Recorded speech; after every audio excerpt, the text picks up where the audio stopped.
Key point 1. The poor lack access to any kind of real financial assistance and are made to jump through hoops for the little they're offered. Maid is a memoir for the poor, not simply for Stephanie Land and her family, as it depicts the challenges of low-income individuals and families. Stephanie Land, like many American women, had huge goals and wanted to fulfill the American dream. But when her fugitive companion got pregnant, she had to fend for herself and the kid. She grew up wanting to be a writer, inspired by her love of literature. In Missoula, in the University of Montana's creative writing department, she planned to save up. She had to take low-paying employment in the city. Like her, many other women who have a desire but lack cash must settle for this demeaning employment.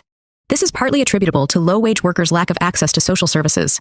There is little financial aid for the people that need it the most, and even when it's available, they have to jump through maddening hoops. She had a goal to reach financial independence, but she now had a child. Social services assistance wasn't adequate to care for her and the baby, let alone save. This is the fate of many poor families who never have enough credit to save or better their life. Stephanie Land, a single mother, had to deal with this and find a way to triumph. Despite the little chances, Stephanie Land worked hard enough to keep herself and her infant alive the next day. Her tale should motivate and guide others to strive for self-improvement, overcome barriers, and triumph over them. This topic recurs throughout the summary as Stephanie Land struggled with her everyday maid work and was reminded of how much better her clients' lives were than her own. She needed money to begin her journey of self-empowerment, but she didn't get it, and neither did the poor in America. This summary examines the life of the average American who struggles to make it in a country that's not making enough provisions for the poor. It also encourages individuals worldwide who have it tough. If you're struggling with life in one way or another, this tidbit is ideal for you. Key point 2. The fight against poverty is rigged, leaving the poor to remain poor. It's exhausting trying to solve poverty. Stephanie Land's struggle is one that usually fails and consumes most who attempt it. The inadequate familial support of single mothers contributes to the intractability of poverty. Many people and families struggle to make ends meet without the financial support of their family. Like Stephanie Land, many poor single mothers are virtually alone. Stephanie Land's father, who might have helped, was broke, as was her grandfather, who wished to help. This exemplifies the cycle of poverty in the U.S. The prospects of a family in poverty rising out of it are minimal. Without a formal education, once one is born into poverty or a poor home, the chances of them escaping poverty are almost non-existent. Stephanie Land had to perform odd jobs. Her part-time house-cleaning job became a full-time job vital for her survival. For poor households, everyone was looking out for themselves, leaving little room for others. I had to stop hoping for someone to come along and love me. I had to do it myself, ducking my head and barreling through anything life brought. Stephanie Land. It took all her strength and determination to pull herself and her child out of what seemed an endless pit. Her toddler learned to walk in homeless shelters, she recalls. On her journey, she encountered several single mothers who had tried and failed to escape poverty. To make matters worse, she cleaned homes that reminded her of the life she desired. This didn't stop her. She got more involved, almost losing herself in the chase. Poverty grows in situations like Stephanie Land's due to a lack of support and insufficient funds from her occupations. Fighting poverty is futile in many other lives. Stephanie Land's story shows that poverty can be overcome with hard work and determination. She could do a lot with little. She received financial assistance in the form of social services, which, while not sufficient, she was able to maximize. Key point 3. Low-wage workers are perceived as layabouts, and the system can deny them government assistance at will. As a low-income earner in the United States, you are stereotyped as being lethargic and lacking in the desire to build riches, and you are nearly hated. Low-wage workers are treated with suspicion and derision instead of sympathy, trust, and respect. People despise those who are poor, which is a justified animosity that results in a lot of disdain and judgment.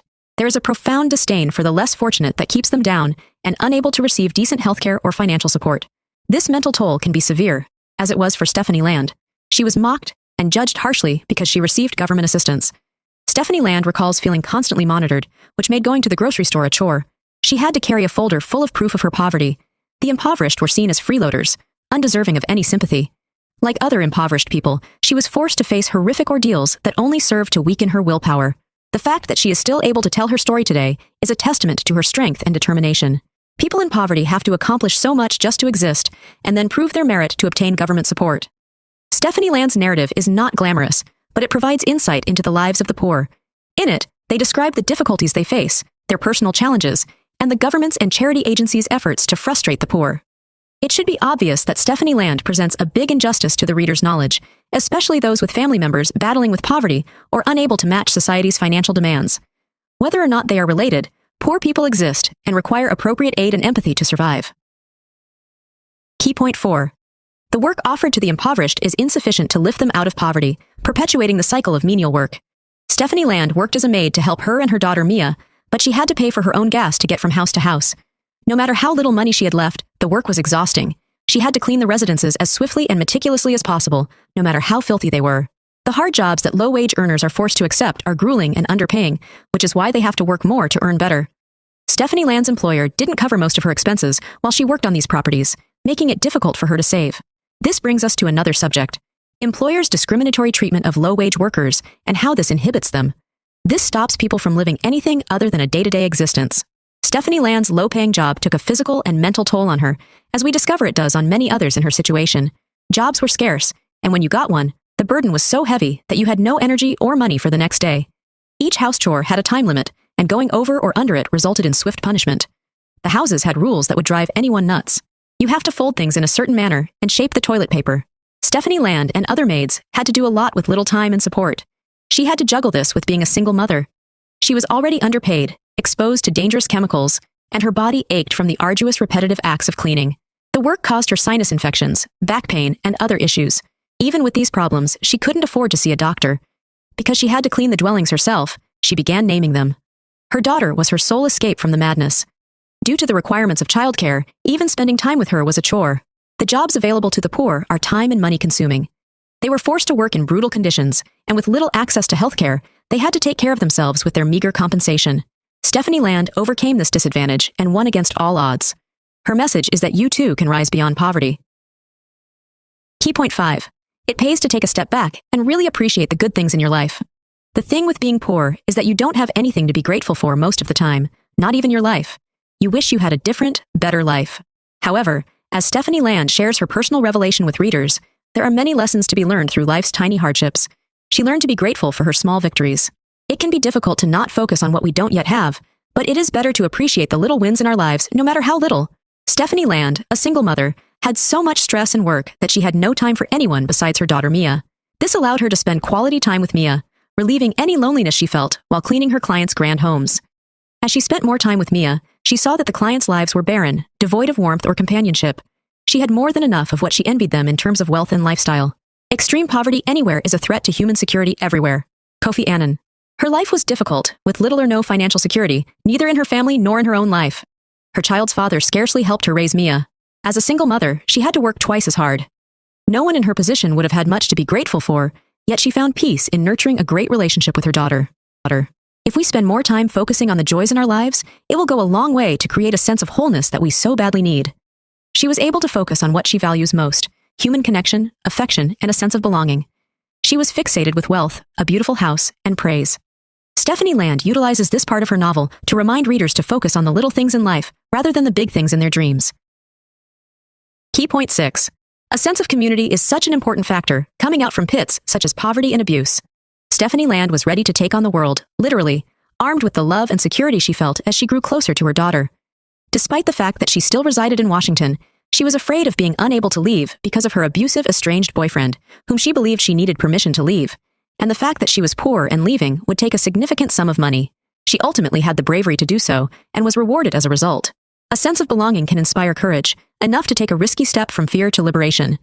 Stephanie Land reached out to nonprofit organizations that help victims of domestic violence, and was offered a $3,000 scholarship, giving her more than enough money to escape and pursue her aspirations. Although it may seem as if we have no other choices, these glimmers of hope may help us make significant strides toward changing our situation, and we should seize these opportunities while they are available. Stephanie Land had no way out of her plight, which was exacerbated by the fact that she was responsible for the care of a kid. With the overwhelming odds stacked against them, anybody else would have given up, but she didn't. That is the message she is attempting to convey. You can make the most of your circumstances. Did you know? According to the National Center for Children in Poverty, 38% of children live in low-income families in the United States. Conclusion. Stephanie Land's life was turned upside down by an unplanned pregnancy and an abusive relationship, but she was able to avoid becoming penniless by taking advantage of government help and working mostly as a cleaner for a while. She was confronted with significant restrictions, and the help she received was also severely restricted, not to mention how little her employment paid. She had to bear all of this while also carrying the burden of being a single mother on a daily basis.